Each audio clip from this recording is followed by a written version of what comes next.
અમદાવાદમાં ગઈકાલે બનેલી એક ગોઝારી ઘટનામાં ભાવનગર જિલ્લાના તળાજા તાલુકાના સોસિયા ગામના એક વિદ્યાર્થીનું કરુણ અવસાન। અમદાવાદમાં ગઈકાલે બનેલી એક ગોઝારી ઘટનામાં ભાવનગર જિલ્લાના તળાજા તાલુકાના સોસિયા ગામના એક વિદ્યાર્થીનું કરુણ અવસાન થયું છે। અમદાવાદ એરપોર્ટ પર એર ઇન્ડિયાનું એક વિમાન રનવે પરથી સીધું મેડિકલ હોસ્ટેલ પર ક્રેશ થતા ભયાનક દુર્ઘટના સર્જાઈ હતી, જેમાં ભાવનગરના વિદ્યાર્થીનું કરુણ મોત થયું હતું। આ દુર્ઘટનામાં વિમાનના યાત્રીઓ અને મેડિકલ કોલેજના વિદ્યાર્થીઓ ભોગ બન્યા હતા। આ દુર્ઘટનામાં તળાજાના સોસિયા ગામે વાડી વિસ્તારમાં રહેતા રાકેશ દિહોરા નામના યુવાનનું પણ મૃત્યુ થયું હતું। રાકેશ અમદાવાદ મેડિકલ કોલેજમાં અભ્યાસ કરતો હતો અને તેણે પોતાના અભ્યાસના 3 વર્ષ પૂર્ણ કરી લીધા હતા। માત્ર છેલ્લું વર્ષ જ બાકી હતું। દુર્ભાગ્યવશ જે સમયે આ વિમાન ક્રેશ થયું તે સમયે રાકેશ મેડિકલ હોસ્ટેલ ખાતે જમવા ગયો હતો અને આ દુર્ઘટનાનો ભોગ બન્યો, જેને પગલે સોસિયા ગામ અને પરિવારમાં શોકનો માહોલ છવાયો હતો। રાકેશના આકસ્મિક અને કરુણ મૃત્યુના સમાચાર મળતા તેના પરિવારજનો અને સોસિયા ગામમાં શોકની ગાઢ લાગણી છવાઈ ગઈ છે। સમગ્ર ગામમાં ગમગીનીનો માહોલ છે। મૃતક રાકેશના મૃતદેહને તેના ગામ સોસિયા ખાતે લાવવામાં આવ્યો હતો અને ત્યાં જ તેના અંતિમ સંસ્કાર કરવામાં આવ્યા હતા। આ દુઃખદ પ્રસંગે કેન્દ્રીય મંત્રી નીમુબેન બાંભણિયા, ધારાસભ્ય ગૌતમ ચૌહાણ સહિતના અગ્રણીઓ ઉપસ્થિત રહ્યા હતા અને શોકગ્રસ્ત પરિવારને સાંત્વના પાઠવી હતી। અલ્પેશ ડાભી, ન્યૂઝ 9 ગુજરાતી, ભાવનગર। મારું નામ વિક્રમભાઈ દિયોરા છે। રાકેશભાઈ અમારા કૌટુંબિક મારા કાકા થાય છે। ઘટના પાછળ તો હું વાત કરું તો ગઈકાલે જે આપણે દુર્ઘટના ઘટી, જે અમદાવાદની અંદર વિમાન ક્રશ થયું, એની અંદર આ અમારા જે કાકા થાય રાકેશભાઈ ગોબરભાઈ દિહોરા, એ છેલ્લા 2 વર્ષથી ડોક્ટર માટેનો MBBS નો અભ્યાસ કરે છે અને 1 જ મહિનો એમને વાર્ષિક એક્ઝામનો બાકી હતો।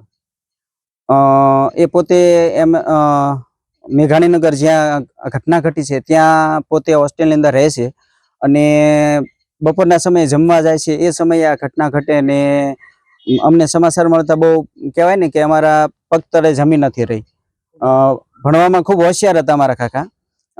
એને મીટની અંદર 666 માર્ક્સ મેળવેલા। પહેલેથી ભણવામાં ખૂબ હોશિયાર હતા અને અહીંયા તમને બતાવું તો પરિવારની અંદર એના મમ્મી પપ્પા 4 બહેનો છે અને 2 ભાઈ છે। એના પપ્પાનું એક સપનું હતું કે હું મારા છોકરાને ડોક્ટર બનાવું અને એના માટે એને તનતોડ મહેનત કરી અને એમને એની પાછળ પૂરો ભણવા માટેનો ખર્ચો કર્યો છે। અને જ્યારે કહેવાય ને કે અભ્યાસ પૂરો થતાની સાથે 1 મહિનો બાકી હતો અને અમારી સાથે આવી ઘટના ઘટી છે। ગઈકાલે અમદાવાદમાં વિમાન દુર્ઘટનામાં અનેક લોકોએ જીવ ગુમાવ્યા છે। એમને આત્માને શાંતિ આપે એવી પ્રભુ પાસે પ્રાર્થના કરું છું। વિમાન દુર્ઘટનાના સમાચાર મળતા જ ગૃહમંત્રી અમિતભાઈ શાહ, ઉડ્ડયન મંત્રી રામમોહન નાયડુજી અને ગુજરાતના મુખ્યમંત્રી ભૂપેન્દ્રભાઈ પટેલ સાહેબ અને મંત્રીઓ ઘટના સ્થળે પહોંચ્યા। તરત જ રાહત કામગીરી શરૂ થઈ હતી। આ ઘટનાની અંદર જે લોકોએ જીવ ગુમાવ્યા છે તેમને પ્રભુ પાસે પ્રાર્થના કરું છું, તેમના આત્માને શાંતિ આપે। પરિવારજનો સાથે અમારી સંવેદના છે।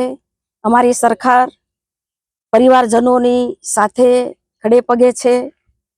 આ ઘટનાની અંદર સોસિયા ગામના બીજે મેડિકલ કોલેજની અંદર અભ્યાસ કરતા રાકેશભાઈ દિહોરા, આ ઘટનાથી એમનું મૃત્યુ થયું છે। આજે અમારા ધારાસભ્ય, અમારા પ્રમુખ શ્રી દિગુભાઈ, અમારા ધારાસભ્ય ગૌતમભાઈ, અમે સૌ આજે આ સોસિયા ગામે આવી અને આ સ્મશાન યાત્રામાં જોડાયા છીએ। પરિવારજનો સાથે અમે એમને સાંત્વના આપી છે। બીજી આ દુર્ઘટનાની અંદર તળાજાની અંદર કાજલબેન સોલંકી પણ આ દુર્ઘટનાની અંદર મૃત્યુ પામ્યા છે। એમને પણ એમના આત્માને શાંતિ આપે એવી પ્રભુ પાસે પ્રાર્થના કરું છું। આજે સવારે આપણા આદરણીય પ્રધાનમંત્રી નરેન્દ્રભાઈ મોદી સાહેબ પણ આ દુર્ઘટના સ્થળે પહોંચી ગયા છે। અસરગ્રસ્તોને મુલાકાત કરી છે। પરમ પ્રભુજી એમના આત્માને શાંતિ આપે અને પરિવારજનોને આવી પડેલા દુઃખને સહન કરવાની શક્તિ આપે એવી પ્રાર્થના કરું છું। બેન, આ ઘટનામાં એક મહુવાના અમદાવાદમાં વિમાન દુર્ઘટનાની અંદર અનેક લોકોએ જીવ ગુમાવ્યા છે, અનેક લોકો અસરગ્રસ્ત થયા છે।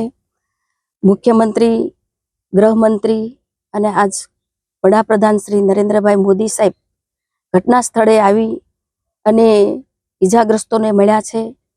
જલ્દીમાં જલ્દી રાહત કામગીરી પહોંચે, જલ્દી સાજા થાય એ પ્રકારે સરકાર એમની સાથે છે.